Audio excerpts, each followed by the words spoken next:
నీ యొక్క పరిశుద్ధమైన ఉన్నతమైన నామం బట్టి నీ యొక్క ప్రియకుమారుడు మా రక్షకుడు యేసుక్రీస్తు ద్వారా కృతజ్ఞతలు తెలియజేసుకుంటున్నాం నాయన. మీరు వ్రాయించినటువంటి జీవగ్రంథంలో నుండి ఒక చక్కటి వాక్యం నాయన మేము ఆలోచిస్తూ ఉంటూ ఉండగా వాక్య సారాంశం నాయన మేము తెలుసుకున్నట్లు అవకాశం కల్పిస్తామని కోరుకొనుచూ ఉన్నాం. ఎందరో క్రీస్తు విరోధులు వాక్యముకు విరుద్ధంగా వాక్యాన్ని అపార్థం చేయించే విధముగా క్రైస్తవులు ఎదుట పెట్టి వారి యొక్క విశ్వాసాలను తండ్రి దెబ్బతీస్తూ క్రీస్తుకు దూరం చేస్తూ ఉన్నటువంటి ఈ తరుణంలో నీ యొక్క సత్యవాక్యం నాయన Bible open universities India international ద్వారా వెలువడేటువంటి ప్రతి పాఠం బైబిల్ సందేశం నేర్చుకుంటూ ఇదిగో తండ్రి క్రీస్తు విరోధులు ఎదుట సైనికుల వల్లే ఎదురాడి క్రీస్తుకు జయకేతనం ఎగరవేసే విధంగా నీ పిల్లలందరూ ఉండునట్లు చక్కగా నీ యొక్క వాక్యం ఆయన నేర్చుకుంటూ వాక్యం మీదనే శ్రద్ధ పెడుతూ నీకోసం ఆయన ఉన్నతంగా ఫలించేటువంటి చక్కటి భాగ్యం కల్పించామని ఈ యొక్క కార్యక్రమం ఆయన చివరి వరకు ఈ యొక్క నా మహిమార్థమై జరిగించామని ఈ ప్రార్థన నీ ప్రియకుమారుడైనటువంటి యేసుక్రీస్తు ద్వారా అడిగి వేడుకొనుచున్నాం తండ్రి, ఆమేన్.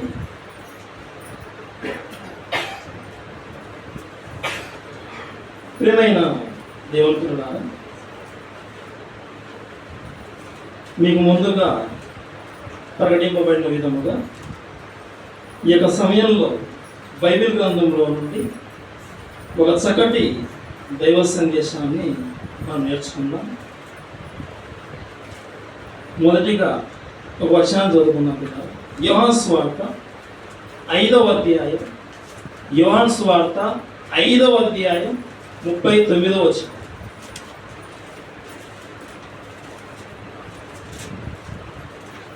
యోహాను సువార్త 5వ అధ్యాయం 39వ వచనం. లేఖనముల యందు మీకు నిత్య జీవము కలదని తలంచుచు వాటిని పరిశోధించుచున్నారు. చాలా జాగ్రత్తగా ఉత్సాహంగా వాక్యం విన్నాం. ఇక్కడ దేవుడు రాయించిన మాటలో మనం చదువుకున్న మాట ఏంటంటే, లేఖనముల యందు మీకు నిత్య జీవం కలదు.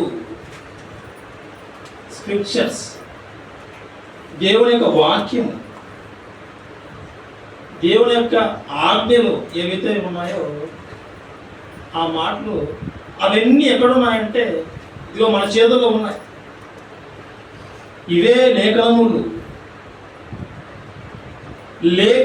లేఖనముల యందు మీకు నిత్య జీవము కలదు అని మీరు పరిశోధించుతున్నారని ఎవరికో ఆ రోజు చెప్తూ ఉన్నాడు. అంటే లేఖనముల యందు నిత్య జీవం ఉంది. నిత్య జీవానికి చేరుకోవడానికే మన ప్రయాస. పరలోకం వెళ్ళడం కోసమే ఇన్ని ఆలోచనలు. మనం ఆదివారం రోజు ప్రపంచమంతా హ్యాపీగా ఉంది. మీరు ఆరాధనకి ఎందుకు వచ్చారు? తర్వాత ఉంది ఒకటి అసలైన హ్యాపీ, నిత్యజీవం ఉంది. పరలోకంలో దేవుని దగ్గర యుగ యుగములు తరతరములు ఉండేటువంటి ఒక చక్కటి భాగ్యం దక్కుతుంది మనకు. నిత్యజీవం కావాలి మనం.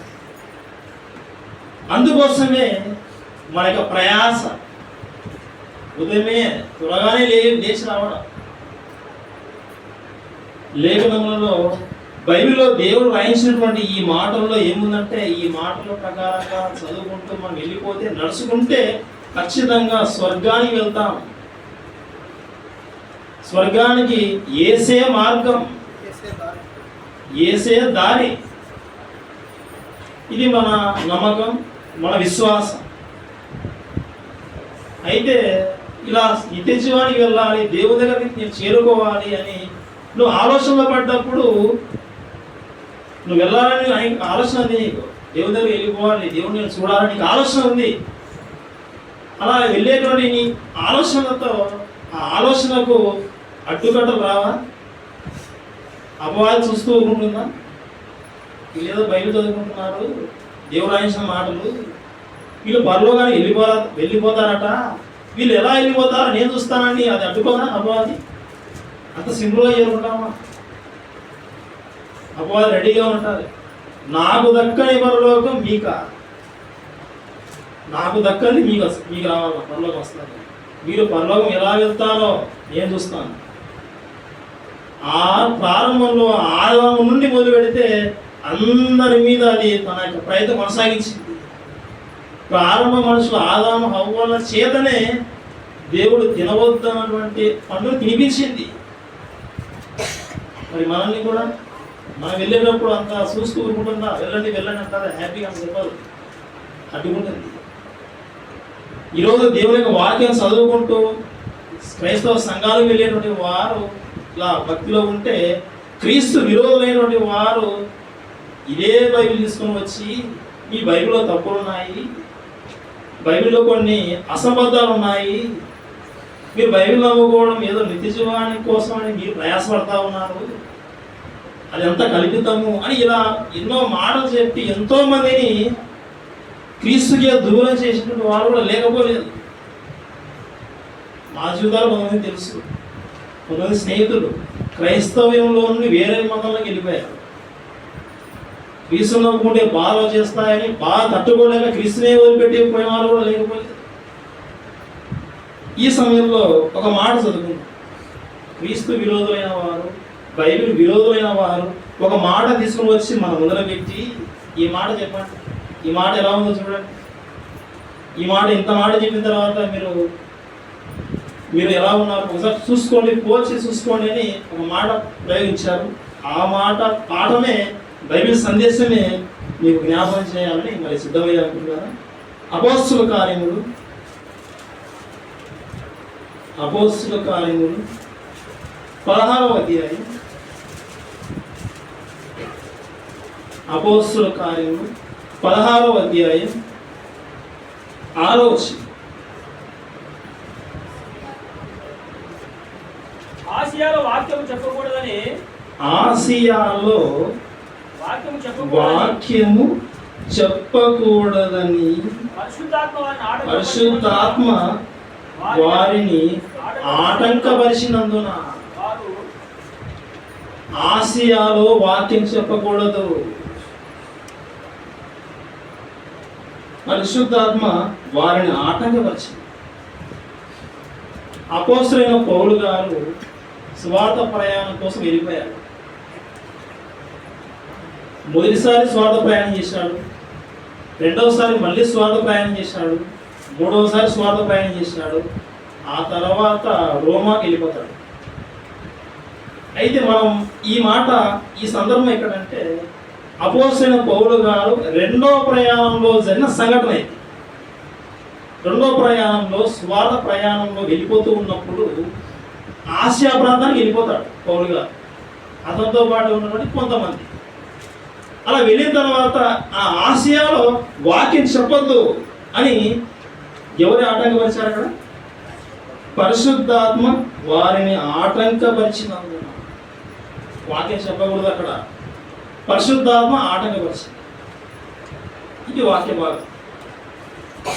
ఆ రోజు ఆటంకం, ఈ రోజు కూడా వాక్యం చెప్పే విషయంలో ఆటంకాలు ఉన్నాయా లేవా? ఉన్నాయి. ఇంటి దగ్గరే మొదలు పెడతాం, బయలుదేరుతాం ప్రార్థన, ఇంట్లో వాళ్ళే వద్దంటారు, అక్కడే స్టార్ట్ అయింది. బయటకు వచ్చిన తర్వాత సమాజంలో, వీధిలో ఉన్న వాళ్ళు కూడా వద్దు, ఊర్లో వద్దు, వేరే ప్రాంతానికి వెళ్ళిపోతే అక్కడ కూడా మాకు వద్దు ఈ వాక్యం. ఎక్కడికి వెళ్ళిపోయినా అడ్డుకోవడం, ఎక్కడికి వెళ్ళిపోయినా కానీ ఆటంకాలే. నిత్య జీవం చేరుకోవడానికి ఈ వాక్యం అవసరమైతే ఈ వాక్యమే వద్దు అనేవాళ్ళు ఎంతోమంది ఉన్నారు. మాకు వాక్యం కావాలి అనేటువంటి ఆశ లేదు. వాక్యం చెప్పే విషయంలో చెప్పడానికి వచ్చేటప్పుడు సపోర్ట్ చేసే వాళ్ళు లేరు. మీరు చూసే ఉంటారు యూట్యూబ్లో, ప్రతి ఛానల్ వీడియో అయిపోయిన తర్వాత చివరిలో ఒక మాట అంటాడు. ఏమంటాడు? ప్లీజ్ సబ్స్క్రైబ్, షేర్ అంటాడు. తర్వాత మా ఛానల్ను సపోర్ట్ చేయండి. యూట్యూబ్ ఛానల్ వీడియో సపోర్ట్ చేయాలట, దేవుని యొక్క వాక్యం సపోర్ట్ చేయరట. ప్రియమైన దేవుని పిల్లలారా, ఆ రోజు ఆటంకం, ఈ రోజు కూడా ఎంతో మంది ఆటంకపరుస్తూ ఉన్నారు. విలువైన వాక్యము, దీని యొక్క విలువ అర్థం చేసుకోకుండా ఇది ఒక మత బోధ, ఇది విదేశీ మతం అని ఇలా ఎన్నో రకాల ఎవరో చెప్పిన ఆలోచనలతో అవి మనసులో ఉండిపోయి ఈ యొక్క వాక్యాన్ని తృణీకరిస్తూ ఉన్నారు. అయితే ఇక్కడ పరిశుద్ధాత్మనే ఆటంకపరిచింది. సో పరిశుద్ధాత్మకు యేసుక్రీస్తుకు ఉన్నటువంటి సంబంధం మీకు తెలుసు.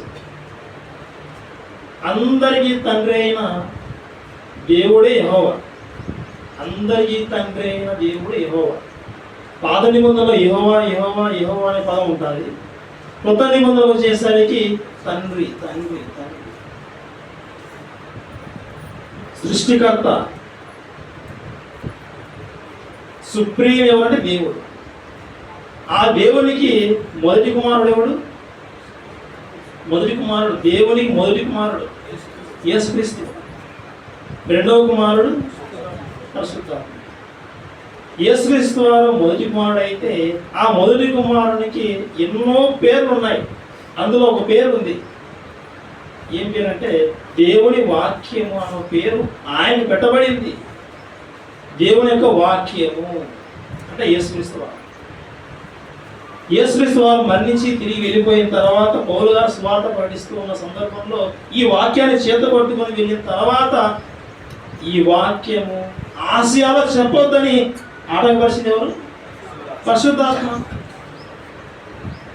ఇక్కడ మనకు ఆలోచన రావాలి. వాక్యమే యేసుక్రీస్తు వారు.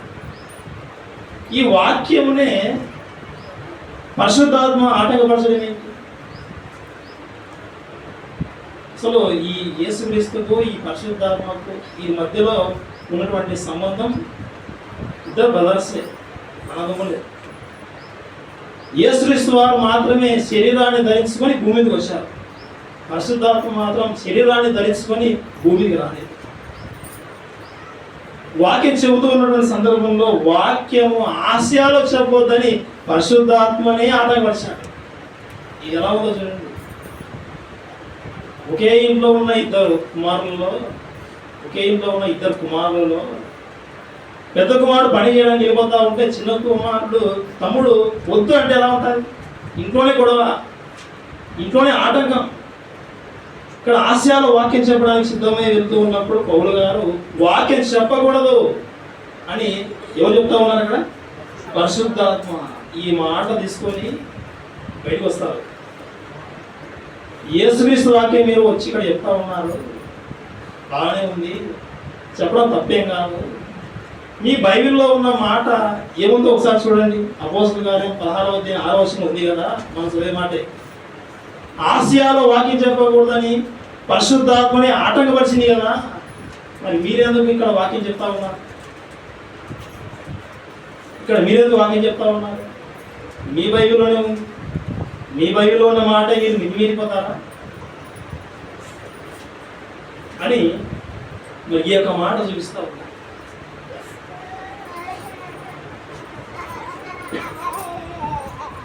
ప్రియమైన దేవుని పిల్లలారా, ఆసియాలో వాక్యం ప్రకటింపకూడదా?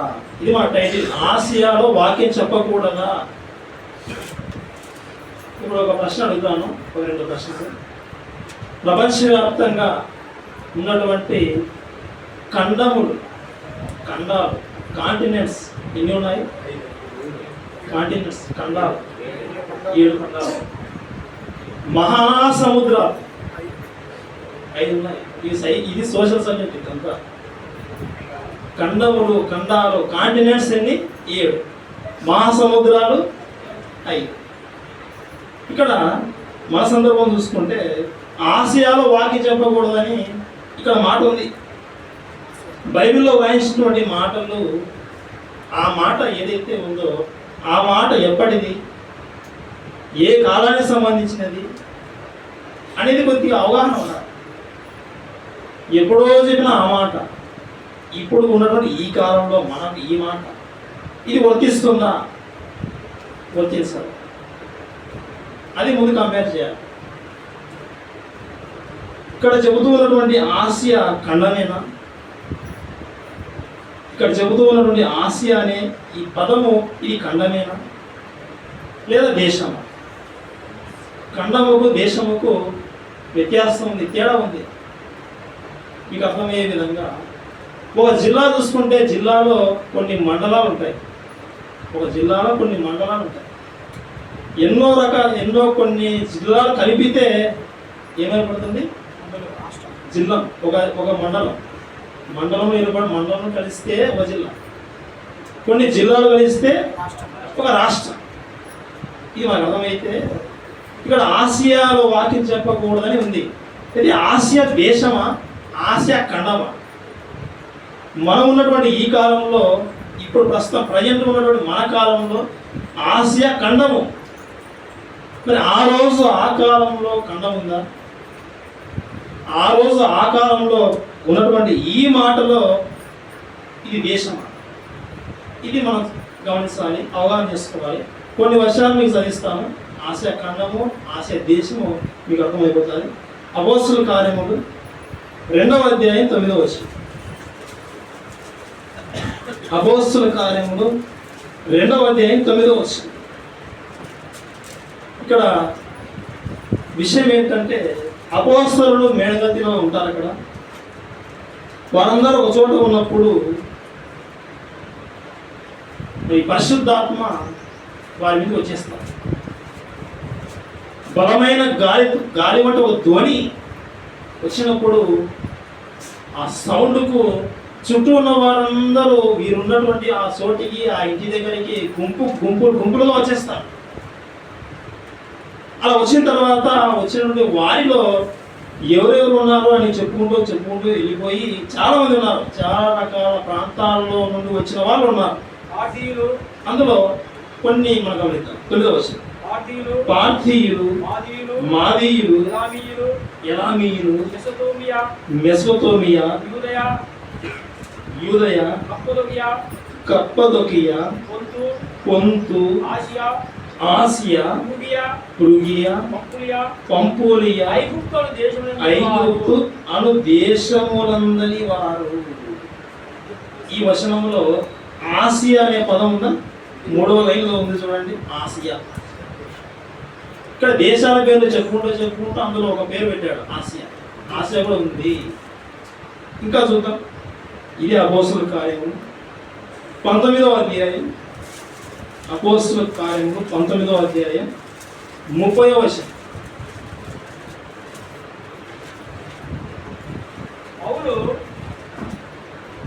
పౌలు జనుల సభ యొద్దకు వెళ్ళదలిచింది కానీ శిష్యులు వెళ్ళనీయలేదు. 31వ వచనం. మరియు ఆసియా దేశాధికారులలో ఆసియా దేశము,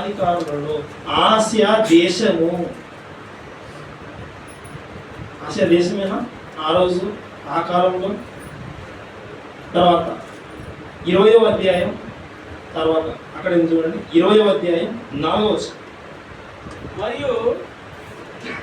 మరియు కుర్రు కుమారుడును బెరయ పట్టణస్థుడైన సోపత్రును, తెస్సలోనికలలో అరిస్తర్కును, సెకెందును, దెర్బే పట్టణస్థుడైన గాయియును, తిమోతియును, ఆసియా దేశస్థులైన తుకికు.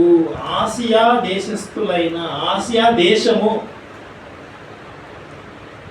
2వ అధ్యాయం 9వ వచనంలో అక్కడే ఆసియా దేశం అని ఉంది. 19వ అధ్యాయం 31వ వచనంలో ఆసియా దేశ అధికారులు అని ఉంది. 20వ అధ్యాయం 4వ వచనంలో ఆసియా దేశస్థులైన ఉంది. అంటే ఆసియా అనే పదం చదివిన ప్రతిసారి దేశము అన్నట్టుగా మనకు అర్థమవుతా ఉంది. ఇంకొక చోట చూద్దాం. పేతురు రాసిన మొదటి పత్రిక,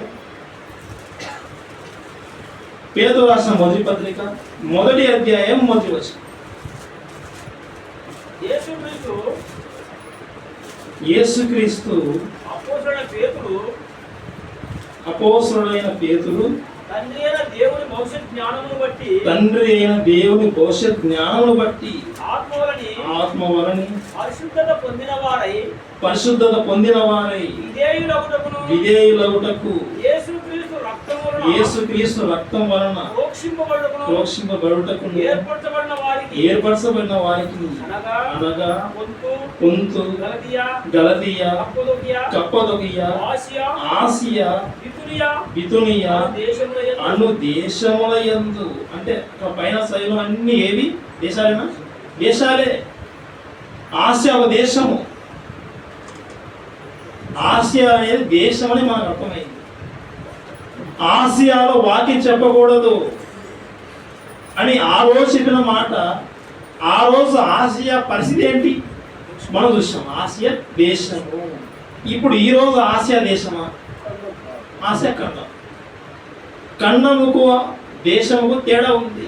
ఎన్నో దేశాలు కలిస్తే తప్ప దేశాల కలయిక ఒక ఖండం. మరి ఆ రోజు ఆసియాలో వాక్యం చెప్పకూడదని పరిశుద్ధాత్మ ఆటంకపరిచింది. అంటే ఆసియా దేశంలో వాక్యం ప్రకటింపకూడదని ఆ రోజు అడ్డుకుంది. ఆసియా దేశంలో వాక్యం ప్రకటింపకూడదు, చెప్పకూడదు. మనకు ఆసియా అనేది దేశం అని అర్థమైంది. ఈరోజు వచ్చి అడుగుతూ ఉంటారు, ఆసియాలో వాక్యం చెప్పకూడదని ఆ రోజు ఉంది కదా, మీరు ఎందుకు ఆసియా ఖండంలో ఎన్నో దేశాలు ఉన్నాయి, ఈరోజు ఎన్నో దేశాలు ఉంటే మన దేశం కూడా ఆసియా ఖండంలో ఉంది, మీరెందుకు వాక్యం చెప్తా ఉన్నారని అడుగుతారు. అప్పుడు మీరు చెప్పాల్సిన సమాధానం, ఆ రోజు ఆసియా దేశము, ఆసియా దేశం ఆ రోజు, అక్కడ ఆ దేశంలో చెప్పకూడదన్నాడు ఆ సమయంలో మాత్రమే. దానికి ఒక కారణం ఉంది, అదే తర్వాత చూస్తాం. ఈరోజు ఆసియా దేశము కాదు కానీ ఆసియా ఖండము. ఆసియా ఖండంలో ఎన్నో దేశాలు ఉన్నాయి. ఆ ఎన్నో దేశాలలో ఒక దేశము మన భారతదేశం. ఆసియా ఖండానికి చెందినది. ఆసియాలో వాక్యం చెప్పకూడదా? అదే మన ప్రశ్న. చెప్పకూడదా? ఆసియాలో వాక్యం చెప్పకూడదా? ఆ రోజు చెప్పొద్దన్నాడు. పోనీ ఆ రోజు చెప్పినటువంటి ఆ మాట ఆ స్థానంలో మనం ఉన్న ప్రాంతం అయితే లేదు. ప్రియమైన దేవుని పిల్లలారా, దేవుని యొక్క వాక్యం అనేది ఇది నిత్య జీవాన్ని తీసుకుని వెళ్ళేది. ఈ వాక్యమే ప్రభువైన యేసుక్రీస్తు వారు, ఈ వాక్యమే నిత్య జీవాన్ని నడిపిస్తుంది. ఈ వాక్యం చెబుతూ ఉన్నప్పుడు పరిశుద్ధాత్మ అడ్డుకుంటాడా? ఎందుకు అడ్డుకున్నాడు? ఏ కారణం ఎందుకు అయింది? కారణం ఏంటి? ఏమైనా వాక్యం చెప్పకూడదని ఏమైనా అస్సులు పడ్డాడా? ఇంకా ఏదైనా కారణం ఉందా? 16వ అధ్యాయం మళ్ళీ అక్కడికి వెళ్ళిపోతాం. అపోస్తుల కార్యములు 16వ అధ్యాయం 6వ వచనం దగ్గరికి వెళ్ళిపోతాం. మళ్ళీ ఒకసారి అపోస్తుల కార్యములు 16వ అధ్యాయం 6వ వచనం. ఆసియాలో వాక్యం చెప్పకూడదని పరిశుద్ధాత్మ వారిని ఆటంకపరిచినందున, ఇలా వద్దు పరిశుద్ధాత్మ వద్దని చెప్పేసరికి ఈ దైవ సేవకులైన వారు పౌలు గారు అతనితో పాటు ఉన్నటువంటి కొంతమంది ఏం చేశారంటే, సరే పరిశుద్ధాత్మ ఇక్కడ వద్దని చెప్పింది కదా వాక్యం చెప్పాలని అక్కడ నుండి ఇంకో చోటికి వెళ్ళిపోతారు. బయలుదేరారు. చూడండి, వారు గలతీయ ప్రదేశముల ద్వారా వెళ్ళి ముసియా దగ్గరకు వచ్చి బితూనియాకు వెళ్ళుటకు ప్రయత్నం చేసి. ఒకసారి చివరిలో మ్యాప్ చూసుకోండి. ఒకసారి ఈ పేర్లు ఉన్నాయో ఒకసారి మ్యాప్ ఒకసారి చెక్ చేసుకోండి.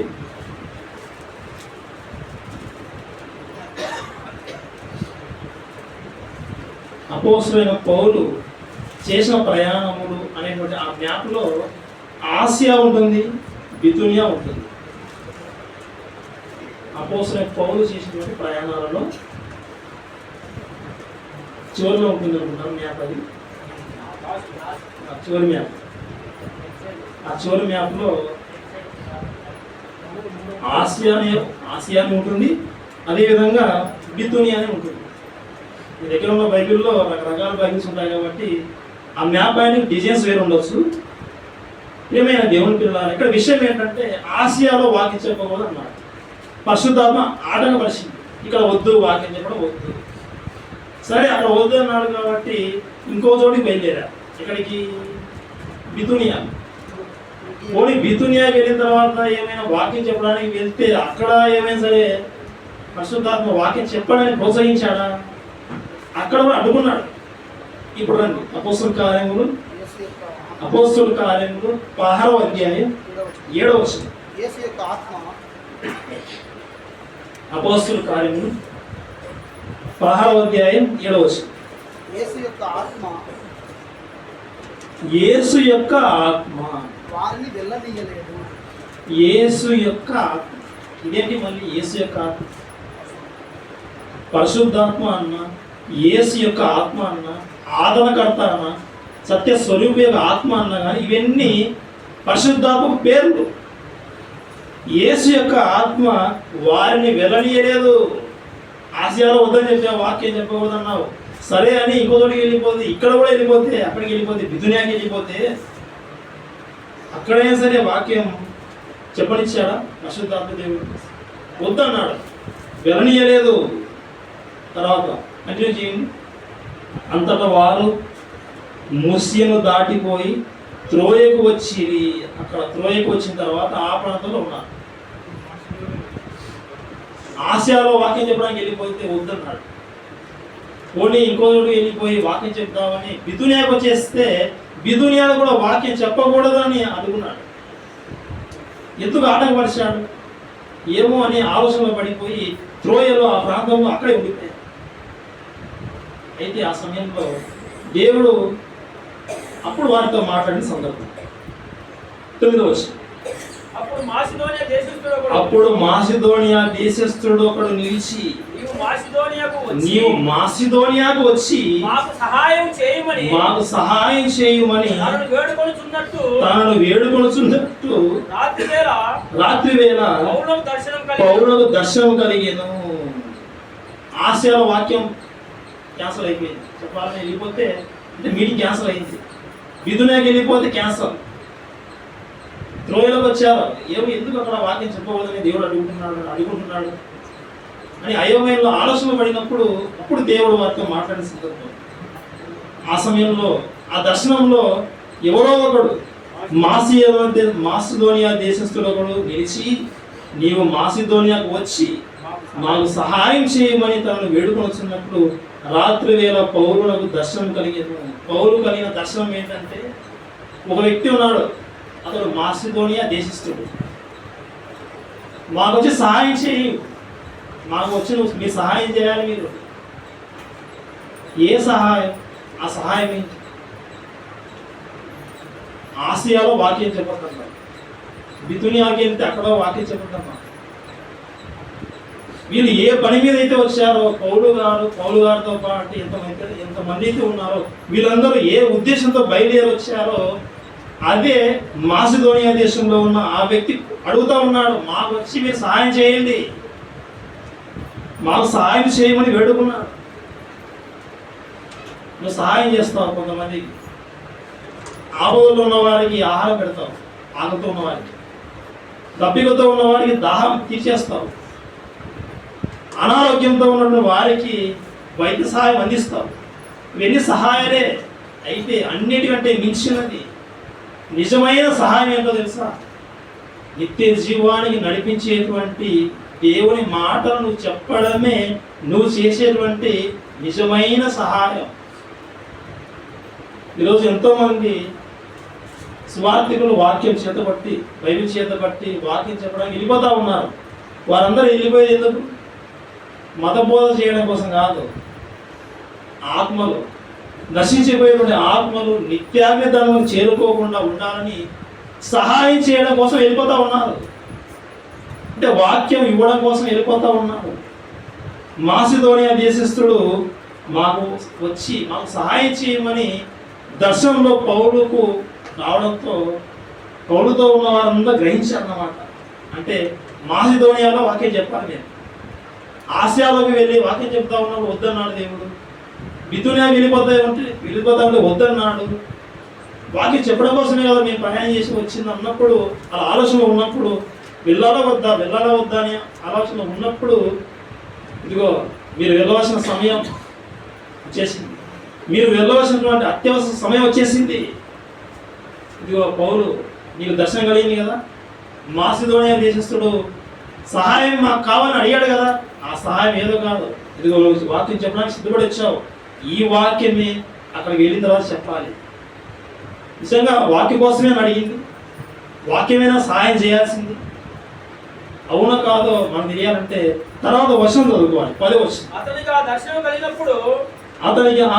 కలిగినప్పుడు వారికి సువార్త ప్రకటించుటకు దేవుడు మమ్మల్ని పిలిచి ఉన్నాడని. దేనికోసం అట?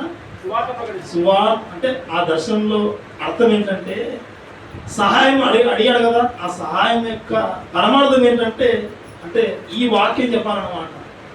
సువార్త ప్రకటించుటకు దేవుడు మమ్మల్ని పిలిచి ఉన్నాడని మేము నిశ్చయించుకున్నాం. కన్ఫామ్ దేవుడు పిలిచింది ఎందుకంటే వాక్యం అక్కడ వాళ్ళకి చెప్పాలి అని మేము నిశ్చయించుకొని వెంటనే మాసిదోనియాకు బయలుదేరుటకు యత్నము చేసింది. అంటే ఉద్దేశం ఏంటి? ఆసియాలో ఎప్పుడు వాక్యం చెప్పకూడదని కాదు, ఆ టైంలో అవసరం లేదు. బితునియాకి వెళ్ళిపోయే సమయంలో అక్కడ వద్దన్నాడు. రోగులకు వైద్యం అవసరం, వాక్యం లేని వారికి వాక్యం అవసరం కదా. మరి ఎందుకు దేవుడు అడ్డుకుంటున్నారంటే కారణం ఏంటంటే ఇదిగో మాసిదోనియాలో ఉన్నటువంటి వారు వాక్యము వారికి అవసరమై ఉంది, మాకు చెప్పండి అని అడిగేటువంటి ఆలోచనతో ఉన్నారు. ప్రియమైన దేవుని ప్రకారం ఇలా ఆశతో ఉన్నవారు అడిగేటువంటి వారికి ఇంకా దేవుడు తన జ్ఞానాన్ని ఇంకా ఇచ్చేస్తారు. ఒక 2 వారాల క్రితం ఒక టైటిల్ చెప్పాను, మంగళవారం రోజు క్లాసు, కలిగిన వానికే ఇవ్వబడు. ఆ వాక్య సారాంశం ఏదంటే ఇదే. ఎవరైతే ఆశపడతారో, ఎవరైతే దేవుని యొక్క వాక్యం కావాలని కోరుకుంటారో ఇక వారికి దేవుడు ఇవ్వాలని అనుకుంటాడు. ఆ ఆసియా దేశంలో ప్రజలు ఉన్నారు, బితునియా వెళ్ళిపోతే బితునియాలో కూడా ప్రజలు ఉన్నారు. వారికి వాక్యం చెప్పకూడదని కాదు దేవుని ఉద్దేశం, అంతకంటే ముఖ్యం అత్యవసరం దేవుని యొక్క వాక్యం అడిగేవారు ఉన్నారు. మాసిదోనియాలో ఉన్నవారు ఆశలు ఎదురు చూస్తూ ఉన్నారు కాబట్టి ఇదిగో ముందు అక్కడికి వెళ్ళాలి అనే ఉద్దేశంతోనే పరిశుద్ధాత్మ దేవుడు ఆటంకపరుస్తూ మాసిదోనియాకి వెళ్ళిపోండి అని చెప్పడం జరిగింది. ప్రేమైన దేవునికి నిజంగా వాక్యం మానవ జీవితాలకు ఎంతో ఉపయోగకరమైనది, అవసరమైన కొన్ని వచనాలు చదువుకుందాం. కీర్తనల గ్రంథం 119వ అధ్యాయం 105వ వచనం. నీ వాక్యము, కీర్తనల గ్రంథం 119వ అధ్యాయం 105వ వచనం. నీ వాక్యము నా పాదములకు దీపమును. దేవా నీ వాక్యము నా పాదములకు దీపము, నా త్రోవకు వెలుగునై ఉన్నది. ఈ వాక్యము, ఈ దేవుని వాక్యము, భక్తుడు అంటున్నాడు, ప్రభువా నీ వాక్యమే నా పాదములకు దీపము. దీపము లేకుండా చీకటిలో వెళ్ళగలమా? దీపము లేకుండా చీకటిలో వెళ్ళగలమా? వెళ్ళలేదు. త్రోవలో వెళ్ళే మార్గంలో దీపం ఉండాలి.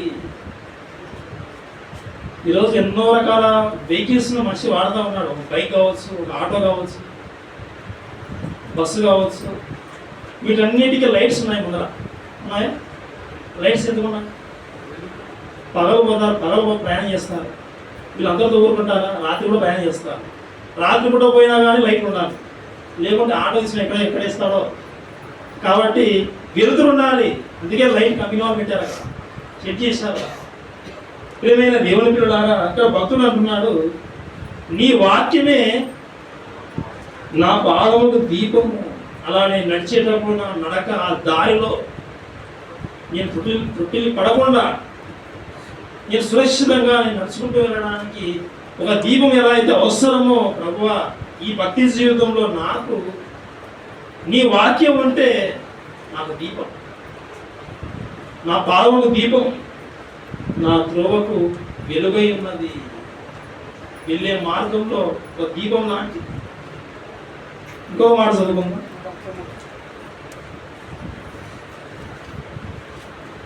యాకోబు రాసిన పత్రిక 1వ అధ్యాయం, యాకోబు రాసిన పత్రిక 1వ అధ్యాయం 21వ వచనంలో చివరి 2 లైన్లు. యాకోబు రాసిన పత్రిక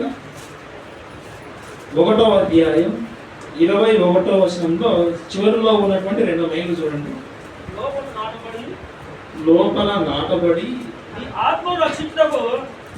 మీ ఆత్మలను రక్షించుటకు శక్తిగల వాక్యమును సాత్వికముతో అంగీకరించు. మీ ఆత్మలను రక్షించుటకు శక్తి గలది. రక్షించే శక్తి దేనికి ఉందంటే ఇదిగో దేవుని యొక్క వాక్యంకే ఉంది. దేవుని మాటకే మనల్ని కాపాడే శక్తి ఉంది. ప్రభుత్వం కాపాడలేదు, ఏ శాస్త్రవేత్త కాపాడలేడు, ఏ డాక్టర్ కాపాడలేడు. మన యొక్క ఆత్మ ఈ జీవితం ముసిపోయిన తర్వాత మన ప్రయాణం, మన యొక్క ఆత్మ ప్రయాణం అది నిత్య నాశనం వెళ్ళిపోకుండా ఉండాలంటే, మరి సురక్షితంగా దేవుని చెంతకు చేరుకోవాలంటే మన ఆత్మలను రక్షించే శక్తి దేనికి ఉంది? వాక్యము. ఈ వాక్యము ఆశకి వెళ్ళిపోతే వద్దన్నాడు, బితునకి వెళ్ళిపోతే వద్దన్నాడు. ఎందుకు వద్దన్నాడు అంటే ఇంకో చోట వాక్యం చెప్పాలి కాబట్టి అక్కడ తీసుకెళ్ళాడు. అది కారణం, అది రీజన్. అలానే తర్వాత ఎప్పుడైనా సరే మళ్ళీ ఆశకి వెళ్ళలేదంటే తర్వాత వెళ్ళాడు. మళ్ళీ ఆశ తర్వాత వెళ్ళాడు లేదు చూద్దాం సార్. అపోస్తలుడైన పౌలు కొరింథీయులకు రాసినటువంటి 2వ పత్రిక 1వ అధ్యాయం 8వ వచనం. సహోదరులారా, అపోస్తలుడైన పౌలు కొరింథీయులకు రాసిన 2వ పత్రిక 1వ అధ్యాయం 8వ వచనం. సహోదరులారా, ఆసియాలో మాకు తటస్థించిన శ్రమను గూర్చి మీకు తెలియకుండా మాకు ఇష్టము లేదు. ఆసియాలో మాకు తటస్థించిన శ్రమను గూర్చి మీకు తెలియకుండా మీకు ఇష్టం లేదు. ఆశకు మేము వెళ్ళి సువార్త ప్రకటించినప్పుడు మాకు శ్రమలు వచ్చాయి. మాకు వచ్చిన శ్రమలు ఏమొచ్చాయో మీకు మేము చెప్పాలని ఆశపడతా ఉన్నాం. మీకు తెలియకుండా మాకు ఇష్టం లేదు, మీకు తెలియాలని మేము కోరుకుంటా ఉన్నాం. ఆశకి వెళ్ళిపోతే వాక్యం చెప్పొద్దు అన్నాడు కదా. ఆశకి ఎప్పుడు వెళ్ళాడు? ఇప్పుడు శ్రమ చేశాడు. ప్రియమైన దేవుని పిల్లలారా, పౌలు గారు స్వార్థ ప్రయాణాలు 3 అని చెప్పాను. మొదటిసారి, రెండవసారి, మూడవసారి. ఆ తర్వాత రోమాకి వెళ్ళిపోతాడు. 2వ ప్రయాణంలో వెళ్ళినప్పుడు వద్దన్నాడు. 3వ ప్రయాణం మళ్ళీ చేసిన సమయానికి అప్పుడు వెళ్ళాడు ఆసియాలో ఎఫెసులో ఎన్నో రోజులు ఒక పాఠశాలలో దేవుని యొక్క వాక్యం బోధించి సేవ చేశాడు. అంటే తర్వాత వెళ్ళాడు. ఆ తర్వాత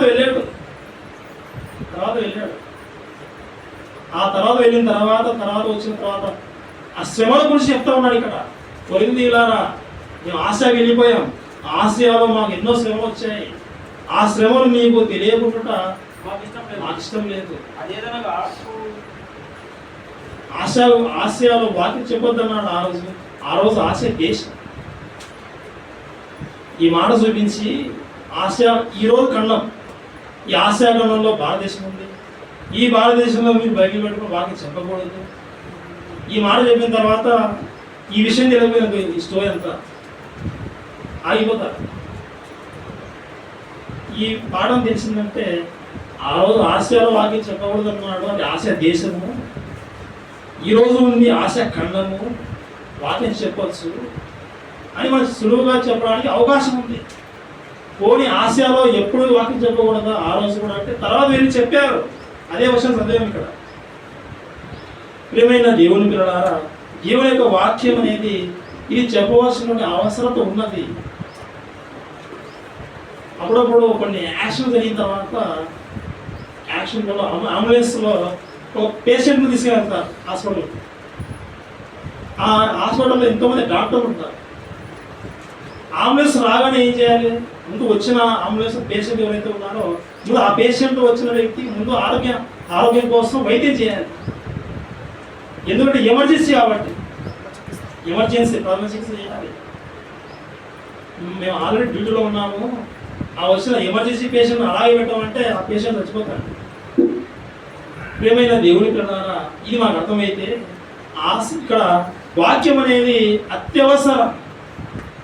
ఆశలో ఉన్న వాళ్ళు వినే స్థితిలో లేదు. బితున్యాకి వెళ్ళిపోతే అక్కడ కూడా అంత వినే ఆసక్తి లేదు. ఆసక్తి ఎక్కడ ఉంది? అంత వాళ్ళ దగ్గరికి వెళ్ళాలి. కాబట్టి దేవుడు ఆశయాల వాక్యం చెప్తామని వద్దన్నాడు. బితున్యాకి వెళ్ళిపోతామని అక్కడ వద్దన్నాడు. డైరెక్ట్గా మాసిలోనే తీసుకెళ్ళిపోయాడు. తర్వాత ఆశయాల వాక్యం చెప్పించాడు. ప్రియమైన దేవుని పిల్లలారా, ఈ యొక్క వాక్యం అనేది ఆ రోజు వాళ్ళు కూడా అత్యవసరంగా తీసుకొని వెళ్ళారు. ఈరోజు మనం కూడా క్రైస్తవ సంఘాలలో సంఘం ద్వారా దేవుని యొక్క వాక్యం చెప్పవలసినటువంటి అవసరం ఉన్నది. కేవలం వాక్యం నేర్చుకున్న వాళ్ళు మాత్రమే కాదు, ఆ వారితో పాటు ఉన్నటువంటి సంఘం అంతా వాక్యం ప్రకటించవలసినటువంటి బాధ్యత ఉన్నది. ఒక మాట చూసుకుందాం. గలతీయులు రాసిన పత్రిక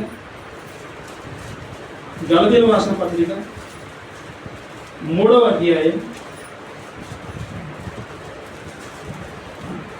27వ వచనం 28వ వచనం.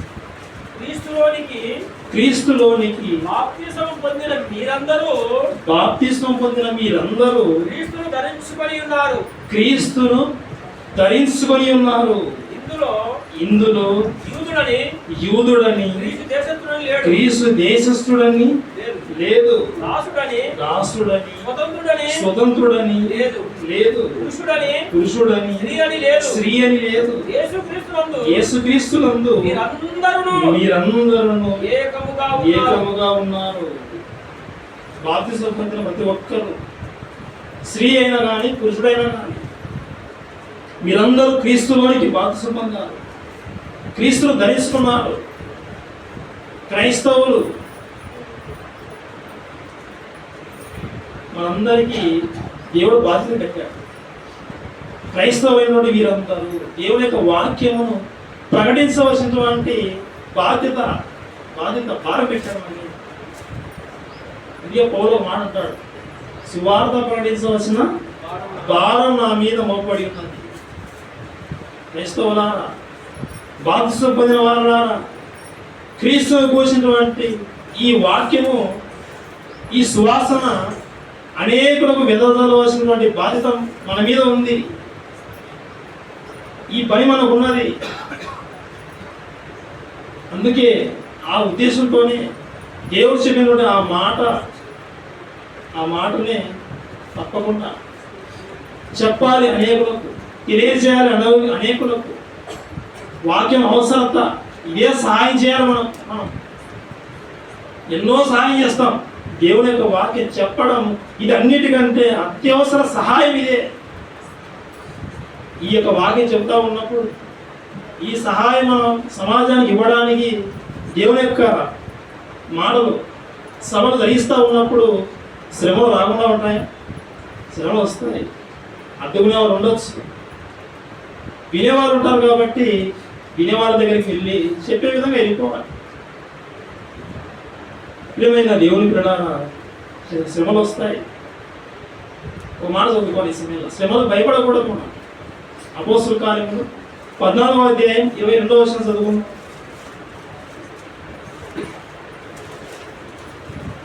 అపోస్తుల కార్యములు 14వ అధ్యాయం 22వ వచనం. పౌలు గారు శిష్యుల మనసులో దృఢపరుస్తా ఉన్నాడు. విశ్వాసమందు నిలకడగా ఉండవలెననియు. అపోస్తుల కార్యములు 14వ అధ్యాయం 22వ వచనం చదువుకుంటా ఉన్నాము. విశ్వాసమందు నిలకడగా ఉండవలెననియు అనేక శ్రమలను అనుభవించి మనము దేవుని రాజ్యములో ప్రవేశింపవలనని వారిని హెచ్చరించిరి. దేవుని రాజ్యంలో ప్రవేశించాలి. మనం భూమి మీద దేవుని రాజ్యం సంఘం. దేవుడు ఉన్నాడు, ఆయన ఉన్నటువంటి లోకం ఉంది. ఆ దేవునితో మనం అందరం ఉండవలసినటువంటి తర్వాత స్థితి ఉంది. అక్కడికి చేరుకోవాలంటే ఇదిగో సంఘం ద్వారా ఈ దేవుని మాటలు నువ్వు చెబుతూ ఉన్నప్పుడు సమాజానికి తెలియజేయవలసిన బాధ్యత నీ మీద ఉంది కాబట్టి, మన మీద ఉంది కాబట్టి ఎన్నో శ్రమలు రావచ్చు, ఎన్నో ఆటంకాలు రావచ్చు. మీరు వినే ఉంటారు, ఎన్నో చూసే ఉంటారు యూట్యూబ్లలో. ఇందులో వాక్యం చెప్పడానికి వెళ్ళిపోయినప్పుడు అనేక మంది చంపిన వాళ్ళు కూడా లేకపోలేదు, చంపేసిన వాళ్ళు లేకపోలేదు, గాయాలు చేసిన వాళ్ళు లేకపోలేదు, వారి మీద బోధన చదివిన వాళ్ళు కూడా లేకపోలేదు. ఎందుకు అవమానాన్ని కూడా భరించి వెళ్ళిపోతా ఉన్నారంటే దేవుని మాట, దేవుని యొక్క మాట మీద నమ్మకంతో, దేవుని యొక్క మాట నిజంగా అది శ్రేయస్కరం కాబట్టి ఆయన మాట విన్నవారుగా వెళ్ళిపోతూ ఉన్నారు. ఏదో వాళ్ళకు పని లేకుండా వెళ్ళిపోతూ ఉన్నారని అనుకోవాల్సినటువంటి అవసరం లేదు. ప్రియమైన దేవుని పిల్లలారా, దేశాన్ని కాపాడడానికి ఒక సైనికుడు ఎలా అయితే ఆర్మీలో పనిచేస్తూ ఉంటాడో, ఆర్మీలో ఉన్నవాడు ఎంత గొప్పవాడని మనం అనుకుంటామో, దేశం అంతా నిలబడతా ఉంది, ఆర్మీలోకి వెళ్ళినవాడు దేశాన్ని కాపాడుతూ ఉన్నాడు రాత్రి పగలని ఎంతో సెల్లుడు పడతాం. ఆ ఆర్మీలో ఉన్న వ్యక్తి కంటే ఎవరు అవసరం అంటే, ఎవరు ఇంపార్టెంట్ అంటే, ఇదిగో భూమి మీద ఉన్నటువంటి మానవ సమాజాన్ని కాపాడేటువంటి ఒక క్రైస్తవుడే ఆర్మీలో ఉన్నటువంటి వ్యక్తి కంటే గొప్పవాడు, అసలైన వాడు, అసలైన సోల్జర్, సైనికుడు. ఇదే పౌలు గారు తన పత్రికల్లో క్రీస్తు యేసు యొక్క మంచి సైనికుల వల్లే పోరాడమని చెప్పాడు. చివరిగా ఒక మాట చదువుకున్నప్పుడు యేసుక్రీస్తు వెళ్ళిపోతూ చెప్పిన ఆ బాధ్యతనే ఒకసారి జ్ఞాపకం చేసుకుందాం.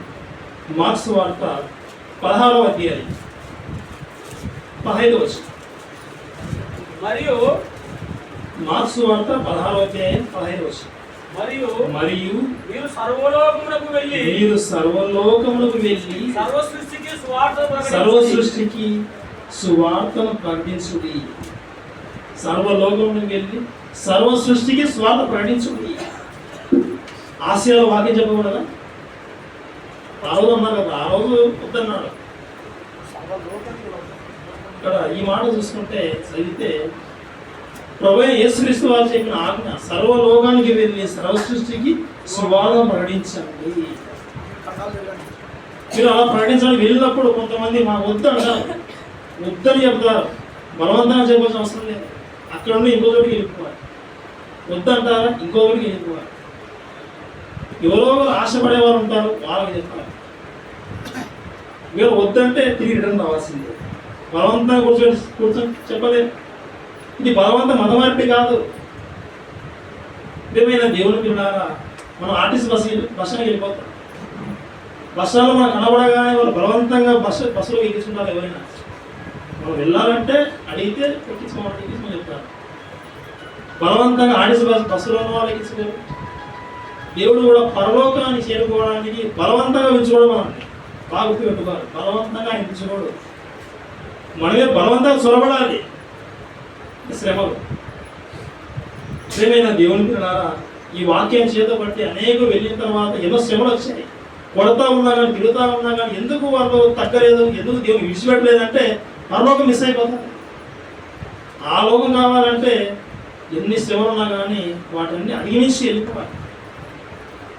అందరికంటే ఎక్కువ శ్రమ అనిపించింది ఎవరంటే యేసుక్రీస్తు వారిని ఒక మీద ఉమ్మేశారు, పై వస్త్రాన్ని తీసేశారు. ఎవరైనా ఒక తుమ్మినప్పుడు కానీ ఒక మాట్లాడే ఒక తుంపరు వచ్చి మీద పడింది అనుకో, మనకి సీరియస్ అయిపోతుంది. యేసుక్రీస్తు వారి మీద ఎదుటి ముఖం మీద ఉమ్మినప్పుడు నిజంగా ఆయన ఎందుకు ఒక మాట కూడా తిట్టకుండా తప్పు చేయకుండా ఎందుకు ఓడ్చుకున్నాడంటే, ఇదిగో ఆ లోకం ఉంది, ఈ లోకం శాస్త్రం కాదు. వాటి మీద గురి పెట్టాడు, ఆ లోకం మీద. మనం కూడా మన గురి, మన చూపు అంతా డైరెక్ట్గా మొదలుగా ఎక్కడ ఉన్నామంటే పరలోకం మీద ఉండాలి. తర్వాత మిగతా ప్రియమైన దేవుని పిల్లలారా, ఆసియాలో వాక్యం చెప్పకూడదంటే ఆ రోజు వద్దన్నాడు. ఆ రోజు అది ఆసియా దేశం. ఈరోజు ఆసియా ఖండం సర్వలోకానికి వెళ్ళి సర్వ సృష్టికి స్వార్థ ప్రకటించమన్నాడు. ప్రకటించవలసిన బాధ్యత ఉంది. ఈ ప్రకటించే ఈ తరుణంలో ఎన్నో శ్రమలు వస్తాయి, ఆయన ఓర్చుకొని వెళ్ళిపోవాలి. తర్వాత మనకు నిత్యజీవం ఉంది. ఇలా ఈ యొక్క వాక్యం ఇలా మీరందరూ మరి దేవుని కోసం ఉన్నతంగా జీవిస్తూ అనేక శ్రమలు అనుభవించైనా సరే పరలోకాన్ని చేయించుకోవాలని ఈ యొక్క మాట తెలియజేస్తూ ఉన్న పిల్ల. మరి యొక్క పాట మీకు అర్థమైంది అనుకుంటున్నాను. మరి ఎవరికైనా సందేహం ఉంటే మరి తర్వాత అడగవచ్చు. చిన్న ప్రార్థన చేస్తున్నాను. మహోన్నతుడు అయిన మా ఆయన తండ్రి, ప్రియమైన ఆ యొక్క శ్రేష్టమైన వాక్యం ఆయన మాకు అందించారు. ఈ యొక్క వాక్యం ఆయన మా యొక్క ఆత్మలను రక్షించడం శక్తి కలది. ఇదే ప్రీతికరమని ఈ భక్తులను ఆయన వాక్యం పట్ల ఎంతగానో కీర్తించారు. ఇదిగో తండ్రి, సంఘం ద్వారా ఎందరైతే తండ్రి ఈ యొక్క మాట తండ్రి ప్రకటించడానికి సిద్ధపడి వెళ్తూ ఉన్నారు తండ్రి, వారి యొక్క ప్రయాణంలో తోడు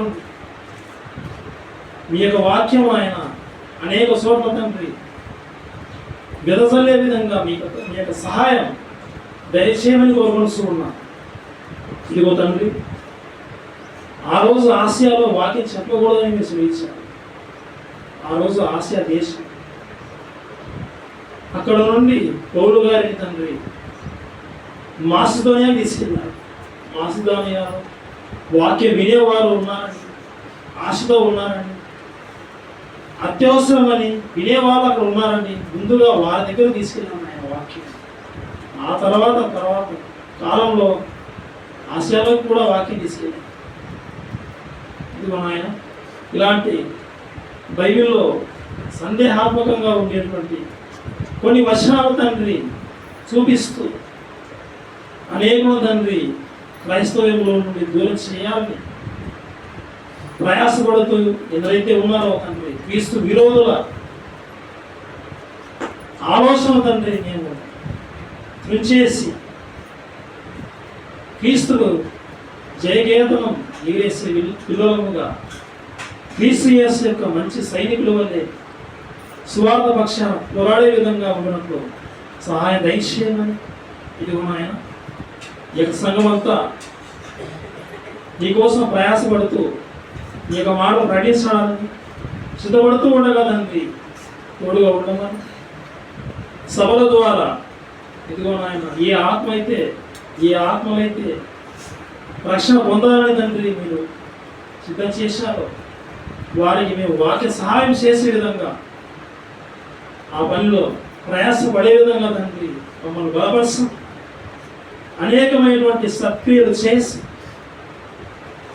ఉన్నటువంటి ఆ దేవుని రాజ్యంలోకి మేము ప్రవేశించే విధంగా మాకు సహాయం దయచేయమని. ఇప్పటి వరకు నాయన సురక్షితంగా మీ యొక్క వాక్యాన్ని తండ్రి మీరే మాకు వినిపించాలి. మీ యొక్క వాక్యమే తండ్రి మా యొక్క జీవితాలకు శ్రేష్టం. ఇంతటి వాక్యాన్ని మేము విడిచిపెట్టకుండా తృణీకరించకుండా ఎవరు చెప్పినా ఈ యొక్క వాక్యాన్ని వింటూ మా యొక్క ఆత్మల తండ్రి మరి ఆత్మలో వృద్ధి చేసుకునే విధంగా అనేకమైన విషయాలు తండ్రి మేము నేర్చుకునే పిల్లలుగా మీ ఎదుట ఉండే విధంగా సహాయం దయచేయమని. ఇదిగో తండ్రి, సంఘంలో ఎందరైతే అనారోగ్యంతో ఉన్నారో తండ్రి వారందరినీ స్వస్థపరచమని కోరుకొనిస్తూ ఉన్నాం. మీకోసం ఆయన ప్రయాసపడుతూ ప్రత్యక్షంగా పరోక్షంగా ఎదురైతే సంఘం నిమిత్తం తండ్రి ఆత్మీయ ఆహారం కోసం మరి సిద్ధం చేస్తూ ఉన్నారు. అదేవిధంగా తండ్రి ఆ దైవసేవకులను అదేవిధంగా శరీరానికి కావాల్సినటువంటి ఆహారం మరి సంఘంలో తండ్రి పరిచర్య కోసం ఇస్తూ ఉన్నారు తండ్రి. ఆ చేతులను తండ్రి బలపరచమని.